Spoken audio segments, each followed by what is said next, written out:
O Lar Adventista, capítulo 8. Práticas comuns de namoro. Ideias erradas de namoro e casamento. As ideias de namoro têm seu fundamento em ideias errôneas acerca do casamento. Seguem o impulso e a paixão cega. A corte é feita num espírito de flerte. As partes transgridem com frequência as regras da modéstia e do recato e são culpadas de indiscrição, se é que não transgridem a lei de Deus.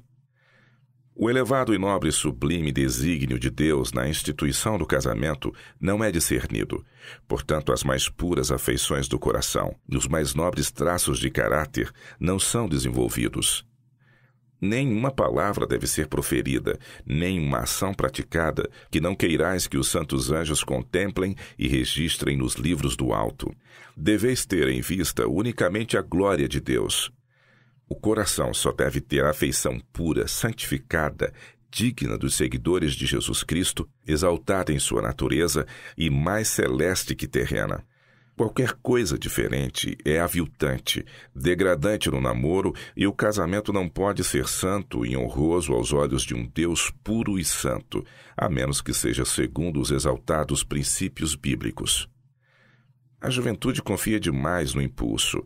Não deve entregar-se demasiado facilmente, nem deixar-se cativar muito depressa pelo atraente exterior do pretendente.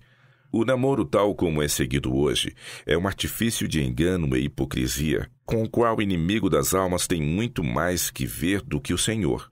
Se há coisa em que seja necessário o bom senso, é essa, mas o fato é que ele é pouco exercitado nesse assunto. Ficar até tarde da noite. O hábito de ficarem acordados até tarde da noite é costume, porém isto não agrada a Deus, ainda que sejais ambos cristãos. Essas horas impróprias são prejudiciais à saúde, incapacitam a mente para os deveres do dia seguinte e têm a aparência do mal. Meu irmão, espero que tenha suficiente respeito próprio para evitar essa forma de namoro. Se tiveres unicamente em vista a glória de Deus, teus passos serão dados com estudada cautela. Não permitirás que o sentimentalismo amoroso te cegue de tal maneira a visão que não possas discernir os elevados direitos de Deus sobre ti como cristão. Os anjos de Satanás estão de vigia aos que passam grande parte da noite namorando. Fossem os seus olhos abertos e veriam um anjo a fazer o relatório de suas palavras e atos. As leis da saúde e da modéstia são violadas. Seria mais próprio deixar algumas horas do namoro antes do casamento para a vida de casados. Mas, em geral, o casamento acaba com toda a devoção manifestada durante os dias do noivado. Estas horas desperdiçadas da meia-noite, nessa época de depravação, levam com frequência à ruína ambas as partes empenhadas. Satanás exulta e Deus é desonrado quando homens e mulheres se desonram a si mesmos. O bom nome da honra é sacrificado sob o acesso de paixões, e o casamento dessas pessoas não pode ser solenizado sob a aprovação de Deus.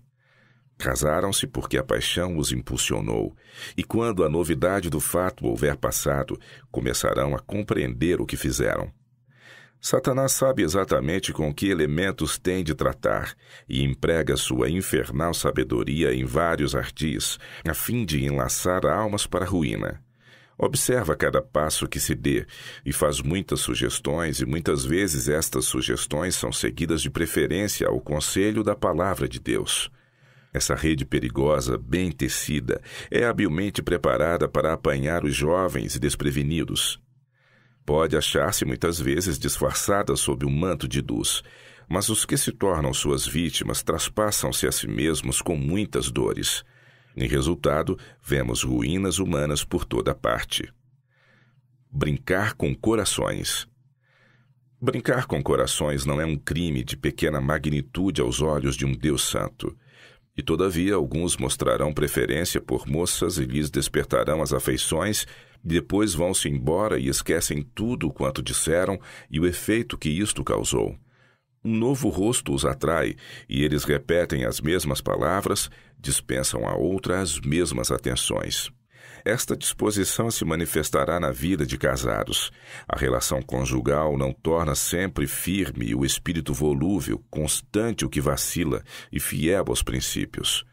Eles se cansam da constância, e os pensamentos profanos se manifestarão em profanas ações. Quão essencial é, pois, que os jovens de tal modo cinjam os lombos de seu espírito e cuidem de seu proceder, de modo que Satanás não os possa iludir para desviarem do caminho da justiça. Maneiras enganadoras no namoro. O jovem que anda em companhia de uma jovem e capta a sua amizade sem conhecimento dos pais dela, não desempenha um nobre papel cristão para com a moça nem para com os pais dela. Por meio de comunicações e encontros secretos, poderá ele conseguir influência sobre o espírito dela, mas assim fazendo, deixa ele de manifestar aquela nobreza e integridade de alma que possuirá todo filho de Deus. Para conseguir seus fins, desempenham um papel que não é franco e aberto, nem de acordo com a norma bíblica, e demonstram-se infiéis para com aqueles que os amam e se esforçam por ser seus fiéis responsáveis. Casamentos contratados sob tais influências não estão de acordo com a palavra de Deus. Aquele que quer desviar do dever a uma filha, querendo confundir as suas ideias acerca das claras e positivas ordens de Deus, de obedecer e honrar aos pais, não é a pessoa que seria fiel às obrigações matrimoniais. Não furtarás. Foi escrito pelo dedo de Deus sobre as tábuas de pedra. No entanto, quantos furtos clandestinos de afeições não são praticados e desculpados? Mantém-se um namoro enganoso, seguem-se comunicações privadas, até que as afeições de uma pessoa inexperiente e que não sabe até que ponto se podem desenvolver essas coisas são em certa medida desviadas dos pais e dedicadas ao que demonstra pelo seu procedimento que é indigno de seu amor. A Bíblia condena toda espécie de desonestidade. Esta maneira desleal em que se levam avante namoros e casamentos é a causa de grande quantidade de miséria, cuja inteira extensão só Deus conhece.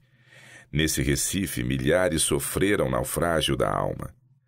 Cristãos professos, cuja vida é assinalada pela integridade e que parecem sensatos em todos os outros assuntos, neste cometem terríveis erros.